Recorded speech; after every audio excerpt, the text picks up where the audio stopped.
I'm going to remove the oven door on this old Whirlpool oven. It's about 22 years old, and it has this style of hinge. This hinge is not well represented on YouTube anywhere on how to take this apart, so I kind of figured it out myself. And this is its model number. It's helpful to take the bottom drawer off just to give yourself some more clearance. And then I've got to go in here to these holes, and you've got to put something through them to keep the hinge from being able to close all the way. And then the hinge will disengage from the slot, but you have to take out this locking clip first.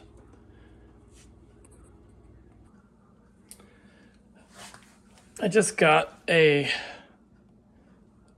small thick nail that fits into the hole, but it keeps falling out every time you pick the drawer up. It's pretty frustrating. So what I did was I took a little piece of masking tape and wrapped it around it so that I got it to it was about the same diameter as the hole in the stove. And that way, when you put it through, it stays where it's supposed to be. Like that.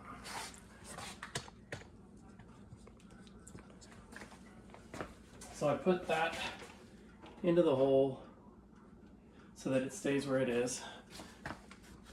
If you're going to use a nail, just watch out for the head, because what I want is for the head to land on the outside of this piece of steel so that when I close the oven it doesn't bite into the steel and dent it.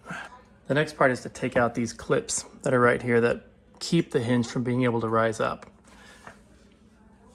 I'm using a pair of pliers that I built out of needle nose pliers to grab it, but I use it for a lot of other things.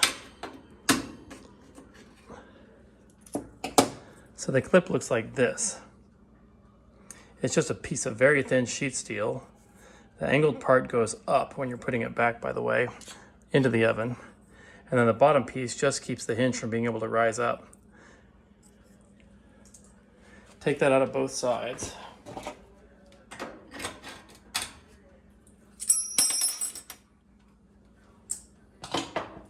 And then, with the pins in both corners and both the clips removed, I can close the door most of the way until it rests on the pins. Then I can come in with the door mostly closed, pushing back on those nails, and lift up and pull out. The door comes off like this, and then you can see the shape of the hinge. It's got a notch at the bottom that has the lock onto the bottom of the oven. So putting it back requires aligning those same things and then working the hinge back into place until it catches, and then you'll put the metal clip back on the top. First I'm going to clean it, and then I'll show you how it works in the end.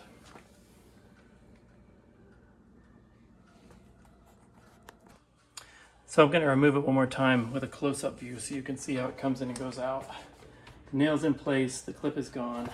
I lift up. As soon as it disengages from the locks, I can pull back. There's the hinge, and the whole thing drops into the door on both sides.